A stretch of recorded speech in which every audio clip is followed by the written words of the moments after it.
Welcome back to Visual Brain. All right, so what if you could actually wake up inside your dream, look across the room, and see your own body still asleep in bed? In Carlos Castaneda's work, this isn't just some sci-fi fantasy. It's a major milestone called the third gate of dreaming. Today, we're going to dive into how this gate doesn't just change the dream, it completely blurs the line between the dream world and our reality. So how exactly does a dreamer navigate this, completely new territory? Well, we're going to walk through 5 key stages. First, we'll talk about just arriving at the gate. Then we'll get into the really strange obstacle of having an immovable dream body.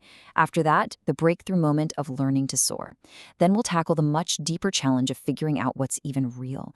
And finally, we'll get to the ultimate goal, seeing the world as pure energy. Okay, so after a dreamer masters the first few stages of dreaming, the journey takes this, radical turn. The third gate isn't about just controlling a dream world anymore. No, this is about using the dream state to consciously enter our world. It's about making those two realities overlap in a way that is very deliberate and, honestly, a little dangerous.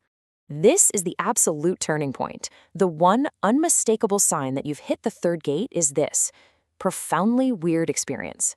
You find yourself fully conscious, standing in your own room, looking down at your physical body, sleeping peacefully in your bed. I mean, for any dreamer, everything changes in that one instant. But there's a really important distinction here. Just seeing your sleeping body, that only means you've made it to the gate. The real test, the task that defines this whole stage, is learning how to cross it. And that all comes down to one simple thing: figuring out how to move. And this is where the first big paradox shows up.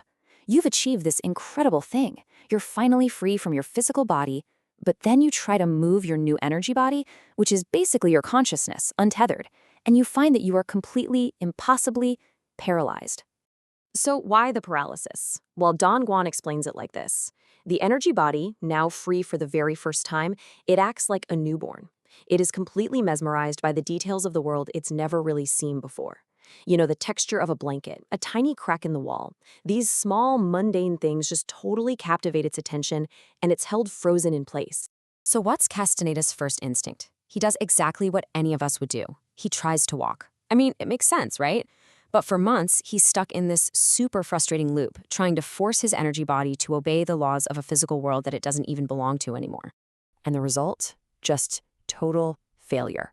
Can you imagine the frustration? You're right there. You're aware, you're separate from your body, but you can't even take a single step. He's convinced he's hit a wall, that he has just fundamentally failed the entire task of the third gate. But just when it seems completely hopeless, a simple shift in his thinking provides the key.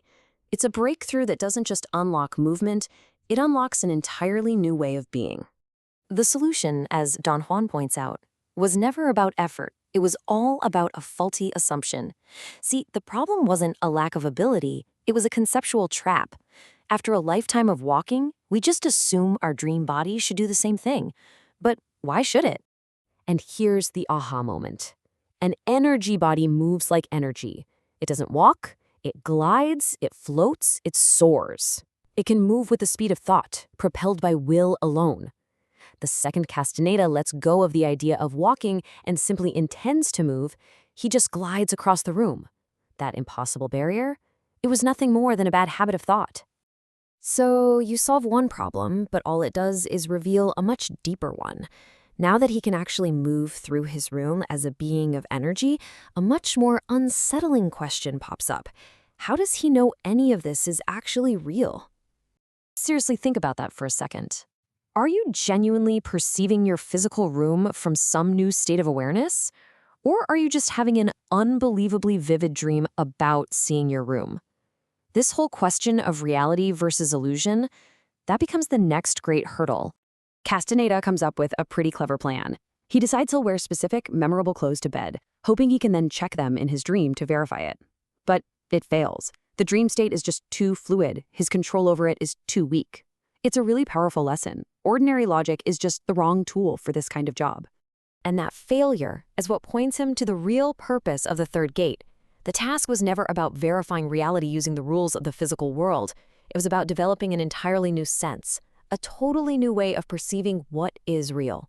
And this brings us to the core distinction. According to Juan, a real place, whether it's our world or some other one, is defined by one thing: The objects in it generate their own energy. A typical dream, on the other hand, is just a phantom projection. Its objects are all hollow, like movie props. They have no energy of their own. Now, to make this a little more concrete, Don Juan gives him a kind of energy field guide. He says that items in our world, when you look at them directly as energy, they have a distinct signature. They waver.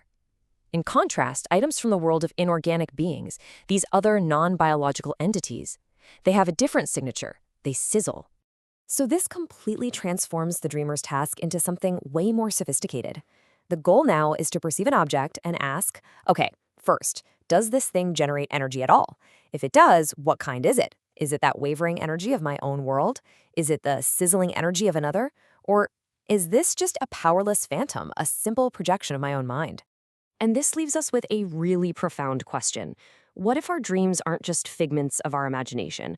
What if some of them are actual doorways to other, equally real worlds, and the only way to tell them apart is by the unique energy that they generate? It's a thought that completely redefines what it means to just close your eyes and dream.